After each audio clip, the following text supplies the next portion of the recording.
I visited the Winchester Mystery House, and it's more terrifying than you think. Growing up in California, I'd always heard stories about the Winchester Mystery House. To many, it was just a weird tourist attraction, a sprawling mansion with staircases that led to nowhere and doors that opened into thin air. But the more I learned about the house and the woman who built it, the more I became intrigued and eventually obsessed with the place. I'd heard the stories about Sarah Winchester, the wealthy widow who inherited a massive fortune after her husband, William Winchester, died in 1881. He was the heir to the Winchester Repeating Arms Company, the company that produced the infamous Winchester rifle, also known as the gun that won the West. After his death, Sarah inherited over $20 million, a staggering amount for the time, as well as a daily income from the company. She was one of the richest women in America, but she was also deeply troubled. Legend has it that Sarah believed the deaths caused by the Winchester rifle had cursed her family. After the death of her husband and young daughter, Sarah became convinced that she was haunted by the spirits of those killed by the very weapon that made her rich. Desperate for peace and guidance, she consulted a spiritual medium who told her that the only way to appease the restless spirits was to move west and build a house, one that she could never stop building. And that's exactly what she did. For the next 38 years, Sarah Winchester oversaw the construction of what would become one of the most bizarre and enigmatic houses in history. The Winchester Mystery House, as it came to be known, was a massive, sprawling mansion filled with architectural oddities, staircases that led to nowhere, doors that opened into walls, windows that overlooked other rooms, and hallways that twisted and turned like a maze. Sarah believed that the continuous construction would confuse the vengeful spirits and keep them from finding her. For years, I'd been fascinated by the house's history, but it wasn't until recently that I decided to visit it myself. I thought I was prepared for what I'd see, but nothing could have prepared me for what I experienced inside those walls. I remember the day I finally decided to visit the Winchester Mystery House. It was a bright Saturday afternoon, the kind of day that seemed too warm and pleasant for a place with such a dark reputation. I drove up to San Jose, filled with equal parts excitement and apprehension. After all, this was a house built to confuse ghosts. Who wouldn't be at least a little uneasy? As I approached the property, the first thing that struck me was its sheer size. The house was enormous, sprawling over 6 acres with more than 160 rooms. From the outside, it looked like a Victorian mansion on steroids, with gables, turrets, and intricate woodwork that hinted at the bizarre architectural choices within. But what really caught my eye was the strange sense of disorientation the house seemed to project. Even from a distance, it didn't make sense. The windows, the angles, the way the house seemed to jut out in odd directions, like it had been built without a clear plan. Which, of course, it hadn't. I'd read that Sarah Winchester had no master blueprint for the house. She directed construction based on her own whims and, supposedly, the guidance of the spirits she claimed communicated with her during seances. Workers labored around the clock, adding rooms, tearing down walls, and building again. The result was a labyrinth of rooms and hallways that made no logical sense, a house designed to confuse not only the living but the dead as well. I parked my car, grabbed my ticket, and headed toward the entrance. The tour guide met us at the front door, a young woman in her 20s who gave us the usual spiel about the history of the house. But as we stepped inside, I began to realize that the Winchester mansion was far more unsettling than any story could convey. The moment I stepped through the front door, I felt a shift in the air. The temperature dropped slightly, and a sense of claustrophobia set in, despite the house's enormous size. The first room we entered was a grand foyer, with dark wood paneling and an ornate chandelier hanging from the ceiling. At first glance, it seemed like any other old mansion, elegant, stately, a relic of a bygone era. But as we moved deeper into the house, things started to get strange.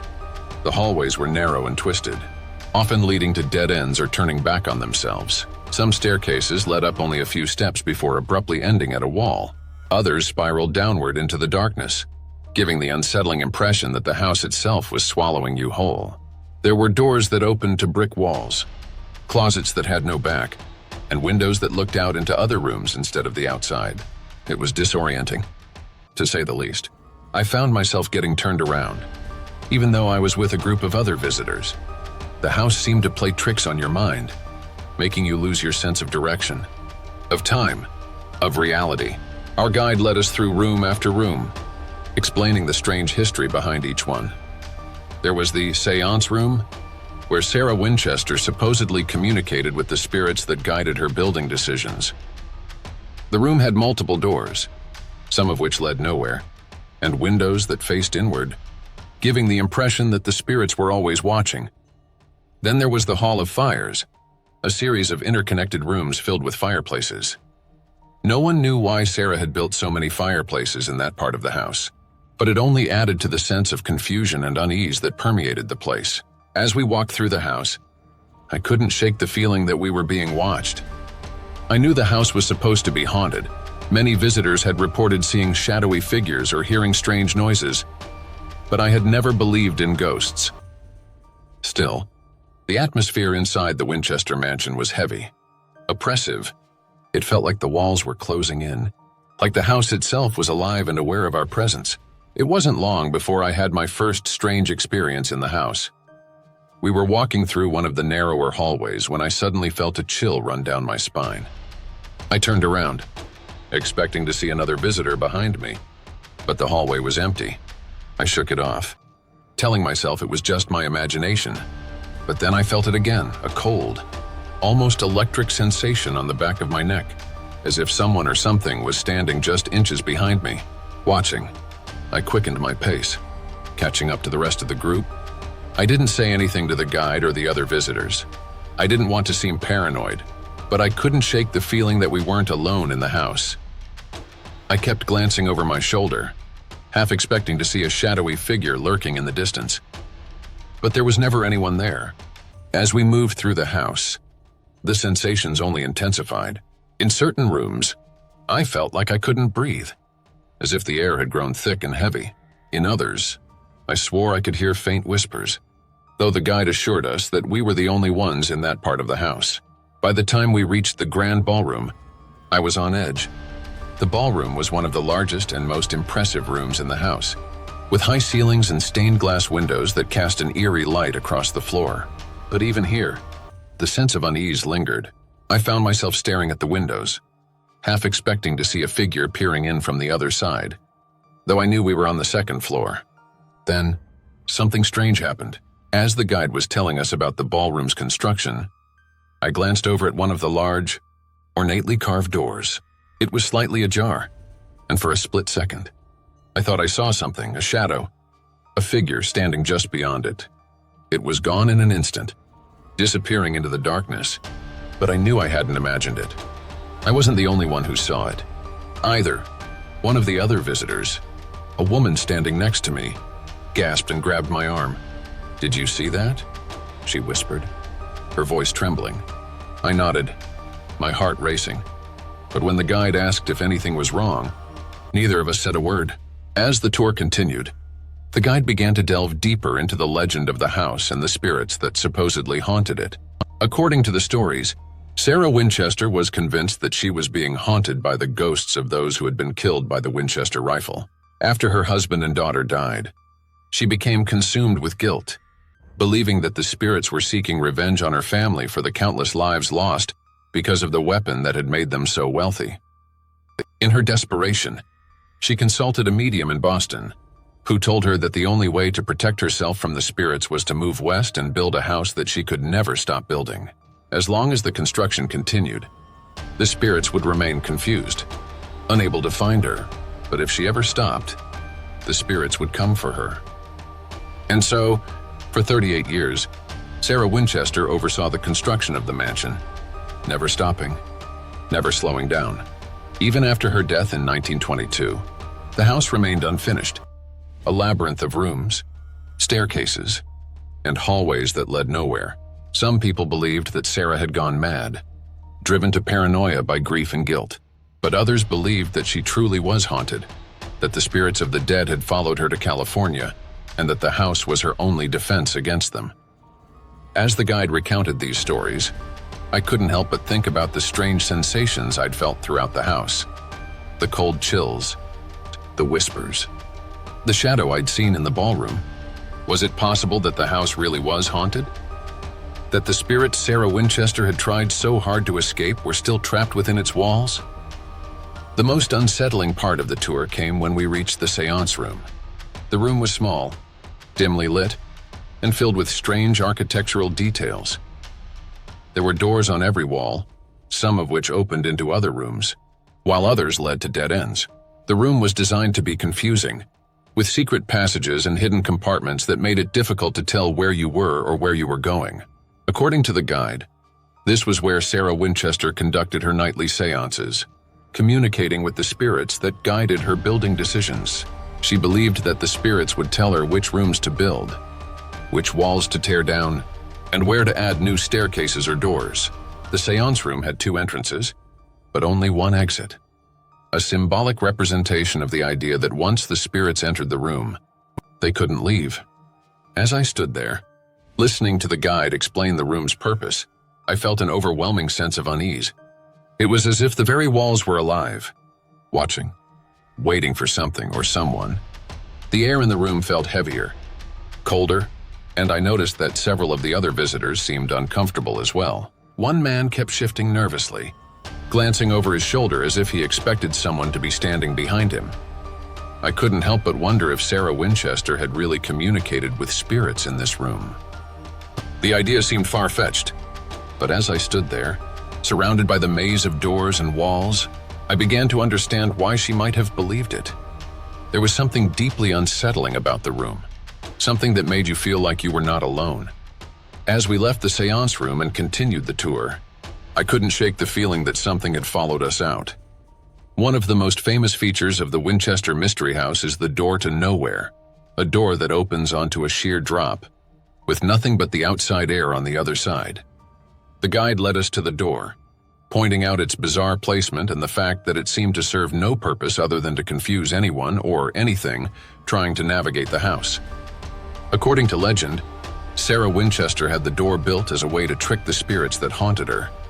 The idea was that if they tried to follow her through the house, they would become disoriented and lose their way, eventually stumbling upon the door to nowhere and falling into the void.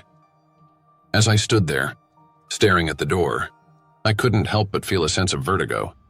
The idea of stepping through a door and finding nothing but empty space on the other side was unsettling, to say the least. But what made it even more disturbing was the thought that the door might not have been built for the living at all.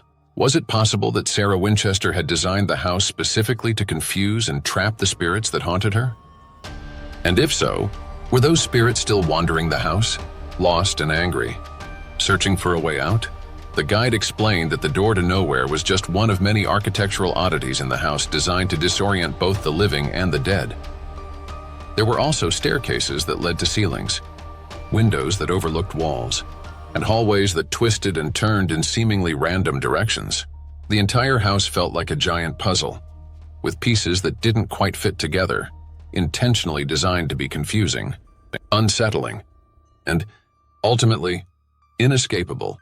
By the time the tour ended, I was feeling thoroughly unnerved. The house had a way of getting under your skin, making you question what was real and what wasn't. As I walked back to my car, I couldn't stop thinking about the things I had seen and felt inside those walls.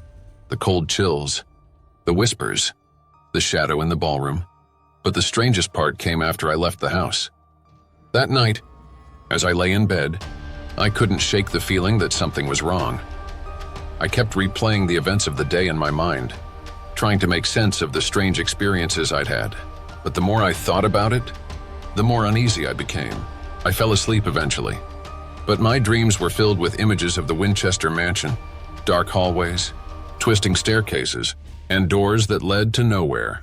I dreamed of the seance room, of the heavy, oppressive air that seemed to close in around me, and of the spirits Sarah Winchester had tried so desperately to escape.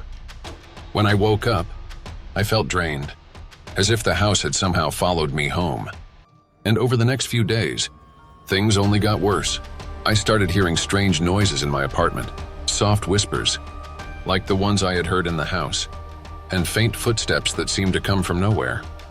At night, I would wake up to the feeling of someone or something standing at the foot of my bed, watching me. I tried to convince myself that it was all in my head, that the Winchester mansion had simply left me rattled. But the sensations were too real to ignore. It was as if the spirits Sarah Winchester had spent her life trying to escape had somehow attached themselves to me. After a few weeks of strange occurrences, I decided to return to the Winchester Mystery House. I needed answers. I couldn't shake the feeling that something from that house had followed me, and I hoped that going back might help me understand what was happening.